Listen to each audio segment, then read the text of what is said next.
वीरेंद्र यादव ये जानना चाहते हैं आईडीएफसी फर्स्ट बैंक के बारे में। ये कह रहे हैं कि 50,000 शेयर इनके पास हैं, 71 रुपये 23 पैसे का भाव है।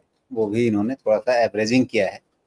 तो एवरेजिंग का आगे इन्होंने डिटेल बताया है। उन्होंने कहा है कि पहले 90 के भाव पे था, फिर खरीदते गए, 53 तक के भाव तक खरीदते चले गए, और इस तरह से अब उनका एवरेज भाव जो है वो 71 के ऊपर है थोड़ा सा। तो यहाँ से आगे क्या करना चाहिए?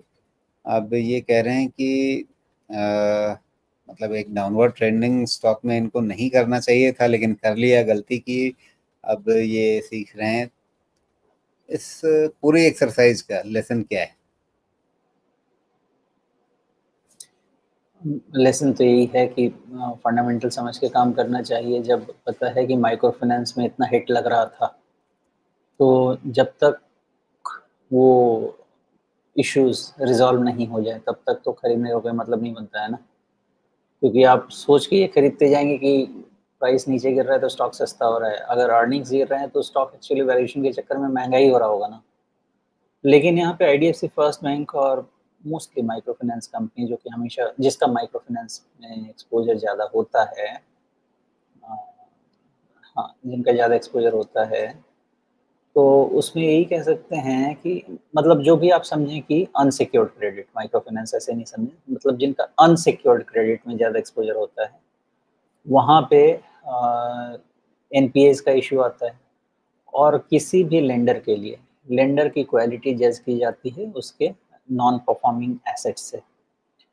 और लेंडर का अगर एनपीए कंट्रोल में है तो आप उसको उसकी क्वालिटी के लिए थोड़ा बेटर वैल्यूएशन भी दे सकते हैं, जैसे कि एचडीएफसी बैंक को दिया जाता है। तो अगर मैनेजमेंट के कहे को माना जाए तो Q4 FY25 was should have been the worst quarter। तो उसके बाद अभी ये क्वार्टर में, जून क्वार्टर में आईडीएफसी फर्स्ट बैंक का रिजल्ट देखिए। अच्छा, अभी हम जून में ही है ना, तो इनका, अच्छा सॉरी सॉरी सॉरी, जुलाई में आएगा ना रिजल्ट। हाँ, तो अब अगला क्वार्टर का रिजल्ट देखिएगा, तो उसके बाद समझ सकते हैं। क्योंकि अगर वर्स्ट इज ओवर तो worst is over, may be market वो फैक्टर करने की कोशिश कर रहा है। और इसलिए अगर वर्स्ट इज ओवर तो 50 के 52 जो भी है, that is the bottom. Okay, as long as हम ये मान के चलें कि मैनेजमेंट के हिसाब से अब यहाँ से चीज़ें ठीक होंगी, और ठीक होंगी तो फिर रिकवरी होगा, as simple as that. Levels क्या क्या बनते हैं वो तो समझ लेते हैं पहले। ये तो थोड़ा मिड टर्म स्ट्रेंथ ही दिखा रहा है। यही है कि 75 के आसपास इसका पहले भी रेसिस्टेंस था, अभी भी रेसिस्टेंस रहेगा और काफ़ी समय तक रहेगा। मे बी आने वाला जो रिजल्ट है वो इस बैरियर को क्लियर करने में हेल्प करे, बट अभी तक डेटा पैटर्न इसका ठीक लग रहा है। तो रिस्क डिफाइन तो ऐसे ही किया जा सकता है कि 65 के नीचे अगर बंद हो तो फिर से इस पे रिस्क आएगा, नहीं अगर बंद होता है तो मे बी मार्केट ये मान के प्रीएम्प्ट करेगा कि अब यहाँ से अच्छी होनी चाहिए चीज। जी। अच्छा, यहाँ पे हमने एक रिट्रेसमेंट भी डालने की कोशिश की है। जो टॉप बना था 101 रुपए के आसपास और गिर गया, वहाँ से आधा हो गया, लगभग 52.5 रुपए के आसपास। इसमें 38.2% रिट्रेसमेंट के आसपास ही है अभी, 71 के आसपास जो लेवल है। जो बात आप कह रहे हैं, एक अभी संशय है, मतलब एक आशा ये है कि हाँ शायद वर्स्ट इज ओवर, लेकिन उसकी कंफर्मेशन आपको अगले नतीजों में मिलेगी।